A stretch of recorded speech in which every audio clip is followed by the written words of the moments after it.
Alfonso Zárate es analista de Primero Noticias. ¿Cómo le va, maestro? Carlos, ¿qué tal? Cada vez más jóvenes, cada vez más adolescentes, hasta niños en las filas de la delincuencia organizada.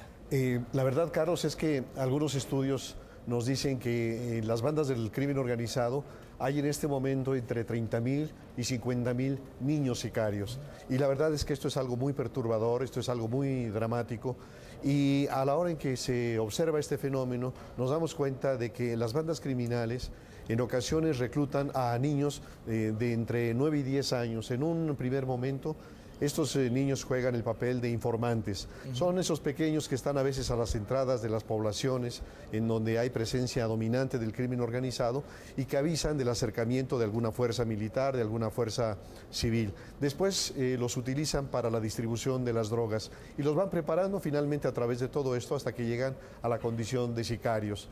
No hace mucho tiempo, en el caso de Morelos, conocimos el caso de un niño de 14 años conocido como el Ponchis, y él a los 14 años confesaba que ya había participado en 4 decapitaciones. Entonces este es un tema realmente muy dramático y uno se pregunta cuál es la lógica, cuál es la racionalidad de los criminales al reclutar a los niños.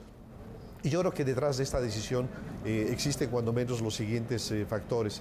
El primero es que son muy baratos. A veces se piensa que los criminales dan grandes cantidades a quienes forman. No, pueden ser, recuerdo un caso, 3,000 pesos a un acomodador de coches que recibía esta subvención de 3,000 para ir identificando a las posibles víctimas. Entonces, en primer lugar, les cuesta muy barato. En segundo lugar, el hecho de que haya una legislación que establece que en el caso de los menores que son llevados a los centros de reclusión, independientemente del delito, a la hora en que llegan a los 18 años, cuando alcanzan la mayoría de edad, deben ser liberados. Entonces pueden regresar a cumplir su papel después de un periodo muy breve en estos centros de rehabilitación. Y lo tercero es que son desechables. Entonces, finalmente, cada vez más, estos pequeños y muchachos que pueden perder la vida son reemplazados. Y son fácilmente reemplazables, creo yo, entre otras cosas, porque a lo largo de más de 30 años hemos tenido un estancamiento económico realmente muy dramático en el país.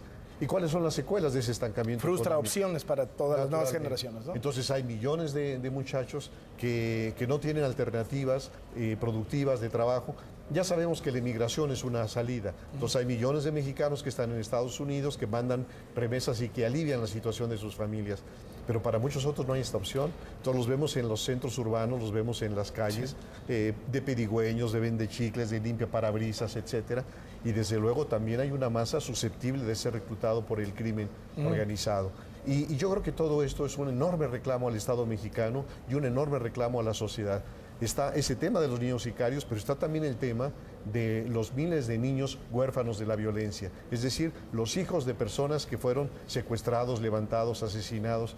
Así que yo creo que todo esto lo que nos debe decir, entre otras cosas, es que al país le urge un crecimiento económico, pero un crecimiento económico que atienda el tema de la desigualdad. Que permee, que Recordamos baje. el caso del TLC, Carlos, en donde, digamos, toda esta enorme oferta de crecimiento y, por ejemplo, en el campo lo que tenemos es un sector minúsculo, agroindustria, extremadamente rico. Y un buen de campesinos pobres, ¿no? Así es, entonces si no tenemos un criterio de atención a la desigualdad, a la pobreza, a políticas sociales, este es un tema de una enorme perturbación en el país. Maestro Zárate, muchas gracias y muy buenos días.